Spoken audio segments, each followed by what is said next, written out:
తెలంగాణ రైతాంగానికి ముఖ్యమంత్రి రేవంత్ రెడ్డి ఒక గుడ్ న్యూస్ అయితే వినిపించారు. ఎస్, ఏదైతే గతంలో అంటే కొన్ని రోజుల క్రితం, కొన్ని సంవత్సరాల క్రితం తెల్ల కాగితాల మీద రిజిస్ట్రేషన్లు చేసుకున్న వాళ్ళు కొంతమంది రైతులైతే ఉన్నారు, చాలామంది. సో తెల్ల కాగితాల ద్వారా ఈ కొనుగోళ్ళు అమ్మకాలు కూడా జరిపినటువంటి పరిస్థితి భూముల విషయాల్లో. సో వీటన్నిటిని కూడా సాదా బైనామాలు అని అంటారు. సో ఈ సాదా బైనామాల విషయంలో ఖచ్చితంగా ఇప్పుడు లైన్ క్లియర్ అయింది. ఎస్, ప్రభుత్వం అధికారికంగా ఇప్పుడు గతంలో కేసీఆర్ ప్రభుత్వం ఉన్నప్పుడు ధరణి పోర్టల్లో పెట్టేవారు. సో ఇప్పుడు భూభారతి చట్టాన్ని తీసుకొచ్చారు. 2024 భూభారతి చట్టంలో దీన్ని ఒక చట్టబద్ధత కూడా కల్పించారు. వాస్తవానికి ఈ యొక్క అత్యున్నత న్యాయస్థానం కూడా దీనికి సంబంధించి ఒక పెండింగ్లో పెట్టింది.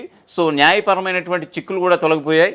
సో ఈ క్రమంలో రేవంత్ సర్కార్ తన వంతు ప్రయత్నంగా చాలా న్యాయపరమైనటువంటి చిక్కులు తొలగిపోయేలాగా, అలాగే 2024 ఈ యొక్క రెవెన్యూ చట్టంలో దీనిని పొందుపరిచి ఈ యొక్క సాదా బైనామాలకు సంబంధించి ఒక చట్టబద్ధత కల్పించేలాగా, మరి ముఖ్యంగా ఈ యొక్క రైతాంగ మోముల్లో చిరునవ్వులు చిందేలాగా ఒక నిర్ణయం అయితే తీసుకున్నారు.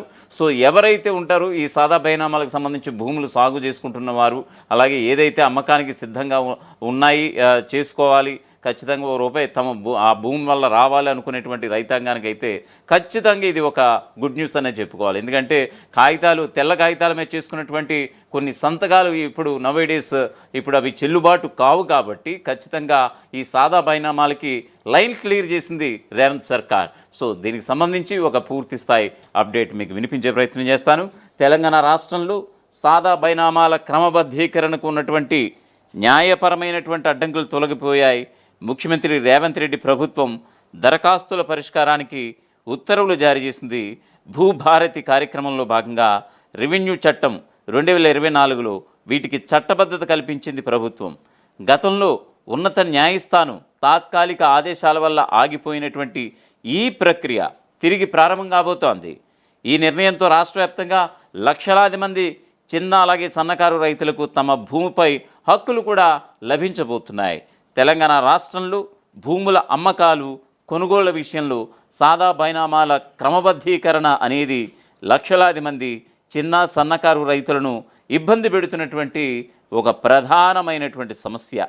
ఈ సమస్యకు సంబంధించినటువంటి న్యాయపరమైనటువంటి చిక్కులు తాజాగా తొలగిపోవడంతో ముఖ్యమంత్రి రేవంత్ రెడ్డి నాయకత్వంలోని ప్రభుత్వం దరఖాస్తుల పరిష్కారానికి అనుమతిస్తూ ముఖ్యమైనటువంటి ఆదేశాలు జారీ చేసింది. దీంతో రైతన్నల ఏళ్లనాటి నిరీక్షణకు ఒక విశ్రాంతి అయితే లభించినట్లయింది.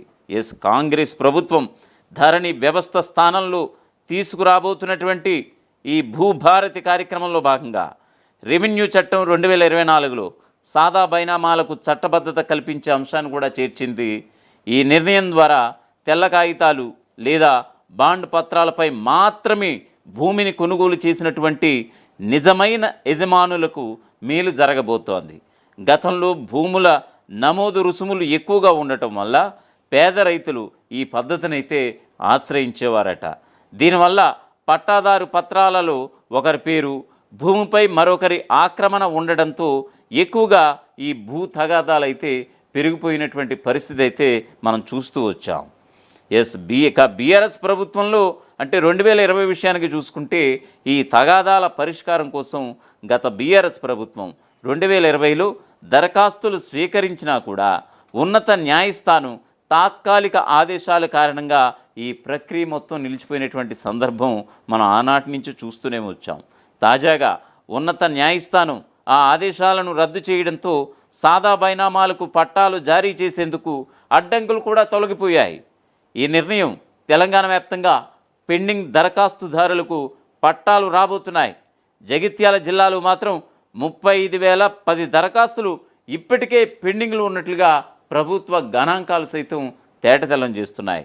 ఇందులో మెట్పల్లి విషయానికి చూసుకుంటే 4,489 దరఖాస్తులు పెండింగ్లో ఉన్నాయి.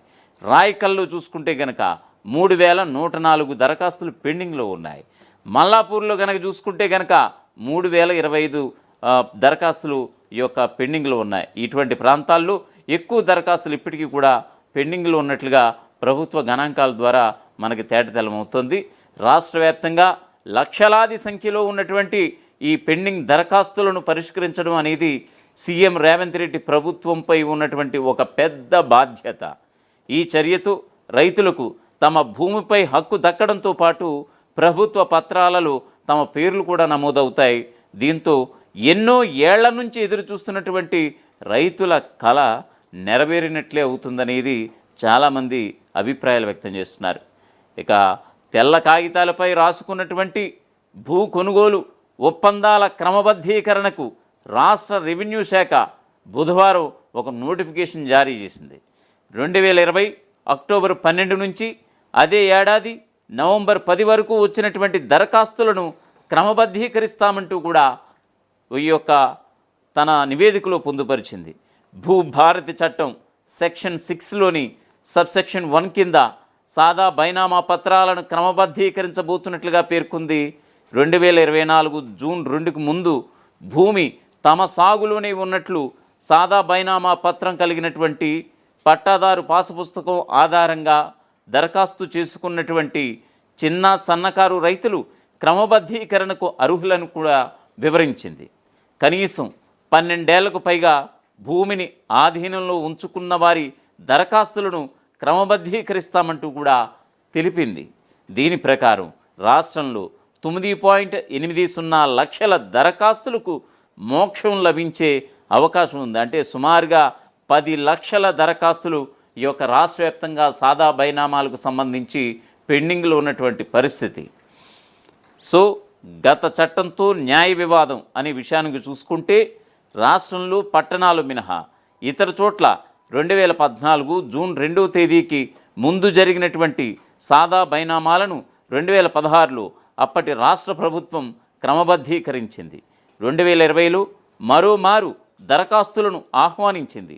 అయితే ROR 1971కి సవరణతో 2020 అక్టోబర్ 29న తీసుకొచ్చినటువంటి ROR 2020 చట్టంలో క్రమబద్ధీకరణకు సెక్షన్లు చేర్చలేదు. పైగా 2020 చట్టానికి ముందు ఆ తర్వాత దరఖాస్తులను స్వీకరించడం న్యాయ వివాదానికి దారితీసింది. 1971 చట్టం అమలులో ఉన్నప్పుడు తీసుకున్న దరఖాస్తులని పరిగణలోకి తీసుకోవాలని కోర్టు ఆదేశాలు ఇచ్చింది. క్రమబద్ధీకరణను న్యాయస్థానం ఆనాడు నిలిపివేసింది. అనంతరం రాష్ట్ర ప్రభుత్వం ఆర్డినెన్స్ తీసుకురావాలని అనుకున్నా కూడా ప్రక్రియ మొత్తం ఇలా నిలిచిపోయినటువంటి సందర్భం నాటి నుంచి నేటి వరకు చూసాం. సాదా బైనామాల క్రమబద్ధీకరణ చేపడతామంటూ 2023 అసెంబ్లీ ఎన్నికల సమయంలో ఆ తర్వాత పలుమార్లు సీఎం రేవంత్ రెడ్డి అలాగే రెవెన్యూ శాఖ మంత్రిగా ఉన్నటువంటి పొంగులేటి శ్రీనివాసరెడ్డి స్వయంగా బహిరంగ ప్రకటనలే చేశారు. న్యాయ వివాద పరిష్కారానికి చర్యలు చేపట్టారు ఇరువురు కూడా. ఈ క్రమంలో సాదా బైనామా రైతులకు 13B ప్రొసీడింగ్స్ జారీ చేయడానికి హైకోర్టు ఇటీవల అనుమతి ఇచ్చింది. ఈ నేపథ్యంలో ప్రభుత్వం తాజా నోటిఫికేషన్ జారీ చేసింది. ROR 2020 స్థానంలో కాంగ్రెస్ ప్రభుత్వం ROR 2025 భూభారతి చట్టాన్ని తీసుకొచ్చింది. ఈ చట్టంలోని సెక్షన్ 6 ద్వారా సాదా బైనామాల క్రమబద్ధీకరణకు అవకాశం కల్పించింది. విచారణ అధికారిగా RDOకు బాధ్యతలు కూడా అప్పగించింది. ఒకవేళ ప్రభుత్వం కొత్తగా దరఖాస్తులు స్వీకరించాలి అని అనుకుంటే దరఖాస్తు చేసుకున్న నాటి స్టాంప్ డ్యూటీ మాత్రమే వసూలు చేయాలని ఈ చట్టం సూచిస్తోంది. క్రమబద్ధీకరణ పూర్తయితే రైతులకు భూములపై యాజమాన్య హక్కులు లభించి కొత్త పట్టా పాసు పుస్తకాలు జారీ కావడంతో పాటు రిజిస్ట్రేషన్స్, మ్యూటేషన్స్, తద్వారా ప్రభుత్వానికి ఆదాయం కూడా సమకూరబోతోంది. అసలైన తొలి వెలుగు. ఫాలో వాట్సాప్ @తొలి వెలుగు అఫీషియల్.